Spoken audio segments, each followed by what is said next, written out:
She sat in front of me, trying to hide her tension. During the first meeting, I had learned that Louisa was a civil servant, well regarded by her superiors, a successful woman, but there was something wrong with her relationship with her husband. That's what they both thought. But the wife had more trouble understanding than the husband. "Louisa, how long have you and Harry been together?" I decided to reassure the woman, who was very nervous.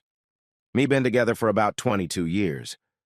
We have 2 children, a son and a daughter. They are already in college, so Harry and I are home alone." Louise answered me hastily, even to my unasked questions. I couldn't understand what exactly this woman was hiding about this world.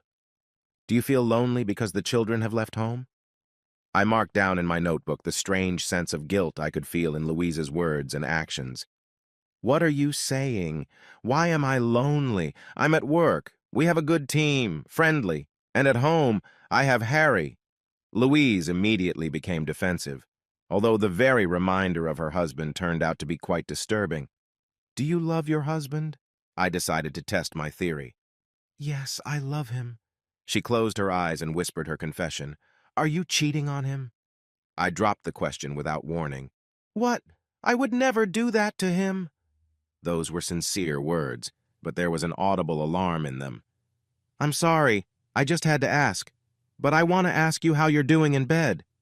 I believed Louise would be sincere here, too. "We're sleeping together. I think it's an age thing.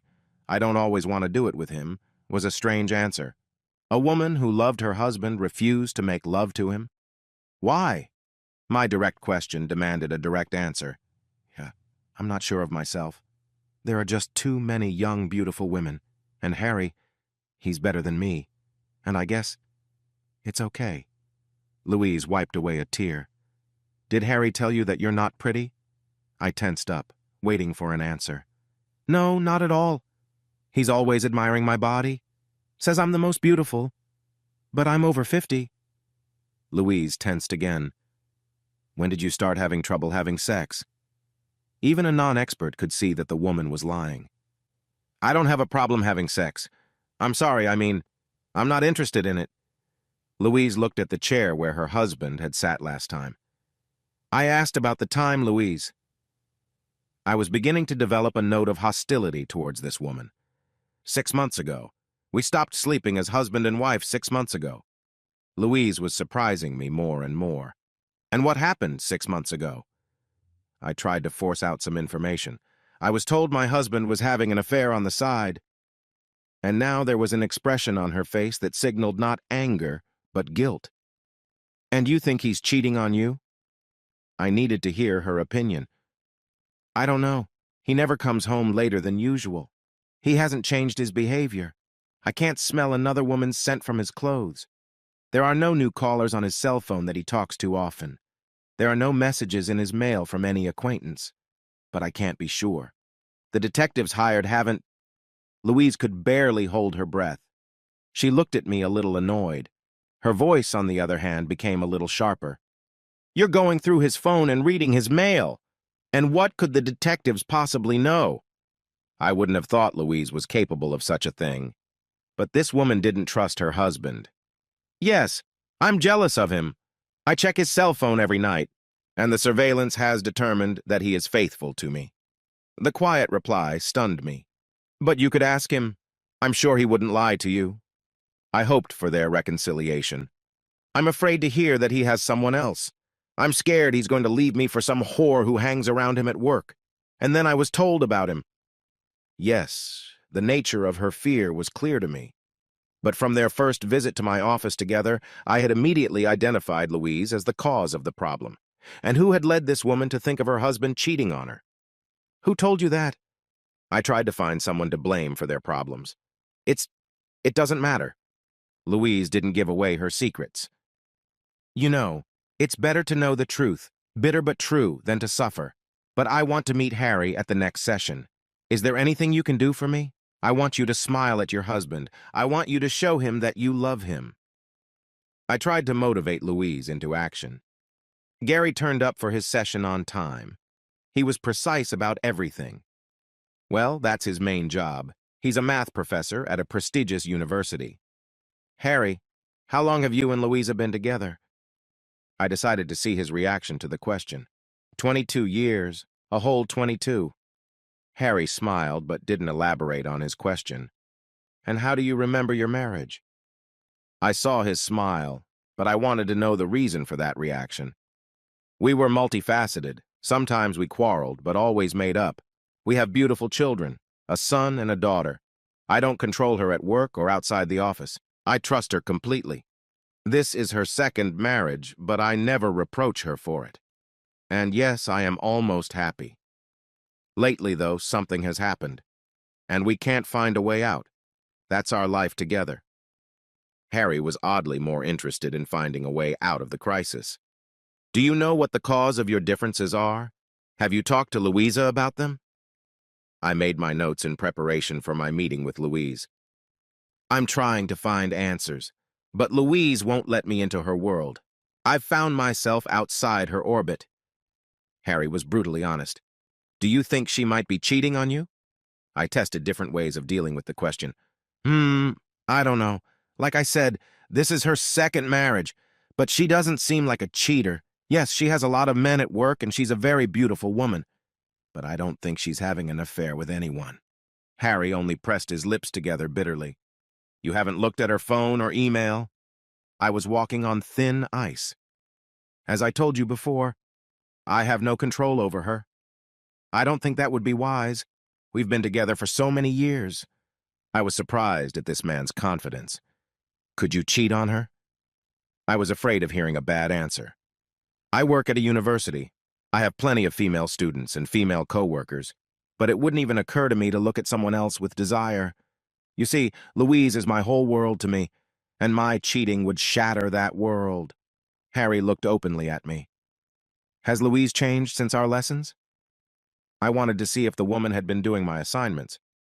No, she thinks it's an age thing with us, and we have to overcome things on our own. And this was something I didn't expect to hear. How do you behave around your wife? I was at a loss to guess. I love her. I always tell her about it, demonstrate it, and I always will. Harry leaned back in his chair and closed his eyes. Harry, when did Louisa's changes to you start? I needed to find a reason. About 6 months ago. Harry smiled bitterly, but here was the coincidence in time that surprised me. And what happened 6 months ago? I realize you can't remember everything, but the most important moments you can remember. I was walking on very thin ice. The highlights? I released another one of my books. Our son turned 18. My longtime friend Jack came to visit. He stayed at our house for a week. It was our family's traditional Jack Week. I signed a new contract for a new book. I don't seem to have forgotten anything. Harry smiled, remembering those events. Does your friend come to visit you often? I suddenly realized I shouldn't have put that question, but it was too late to call it off. Jack doesn't visit us very often, most often for his son's birthday. He gets a week's vacation from his employers, so he spends his entire vacation at our house. Even Lisa takes her well-deserved week off to cook and just relax. They go out a lot. Louise shows him around the city. Harry smiled again at the memories, and I decided not to touch the sore subject any further. I'm not a detective, but I can logically calculate different options. We may need to spend the next class with the two of you. I'll need to ask you the same questions. But remember, you have to fight for your happiness. I suppressed the temptation to yell at Louise. Okay, we'll be at your place in a week. I think we should sort ourselves out. Harry stood up, and after saying goodbye, he left. But to my surprise, they didn't show up for our meeting. What's more, my secretary couldn't get in touch with them. All phone calls went to voicemail. It wasn't until later, on the afternoon news, that I learned that a prominent university professor had committed suicide. The man had thrown himself under a subway train. No one could help him. Surveillance cameras at the station showed that the man had not been forced. A week later, I received a strange letter. On the envelope was my work address. In the place where the sender's address should have been, there was only the name Harry. I fought the temptation. The man's posthumous confession could only confirm my suspicions. Sitting at home with an unchanged portion of my whiskey, I decided to give in to temptation and opened the envelope. There were copies of 3 DNA tests with the conclusions of the specialists. Samples 1 and 2 belonged to relatives. Samples 2 and 3 belonged to relatives. Samples 1 and 3 belonged to unrelated people. No, one didn't even have to ask oneself what that meant. The conclusion was obvious. Harry had found out that his son had a different father. It didn't take a mathematical genius to figure out exactly who the boy's biological father was. But why did Louise continue to let the man she had once had an affair with into her home?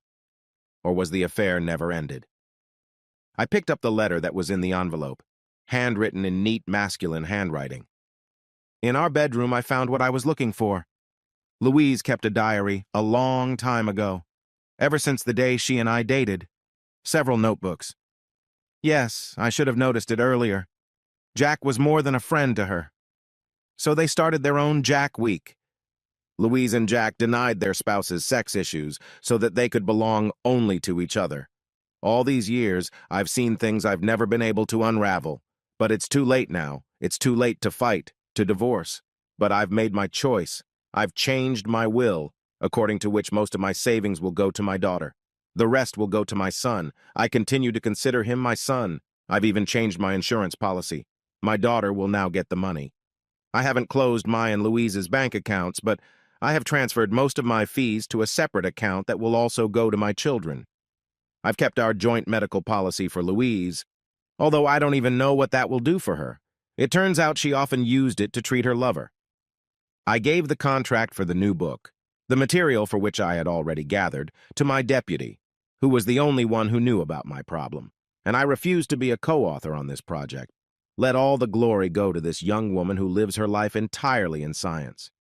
My choices are difficult, but I'm not willing to go through the hell of divorce. I don't want anyone to know that I have become the owner of huge horns in 22 years. I am also sending you a check for your sessions. We were signed up for 20 courses, and I am paying for all of them. Maybe my wife would like to tell you about her experiences because I left her the test results and a little message. Thank you. May all be well. I put the letter on the table and filled my glass again. I needed to calm myself down. We never got to meet Louise. She, even knowing that Harry had paid for the entire course of our sessions, was unwilling to make any reconciliation with herself. Had she been able to understand herself and open up to her husband, she could have saved her loving man from death. Her desire to blame her husband for her adultery was strange. Did she really want to shift the blame for all the problems in their family onto Harry? But honestly, who needed all that explanation? Jack's weeks hadn't been a random choice. Sooner or later, Harry would have seen that he had little in common with his son. I wonder how Louise reacted when the will was read out. And did the children realize what such a change meant? Don't get me wrong, but to be honest, I would like to gloat because she is the one who deserved such a punishment.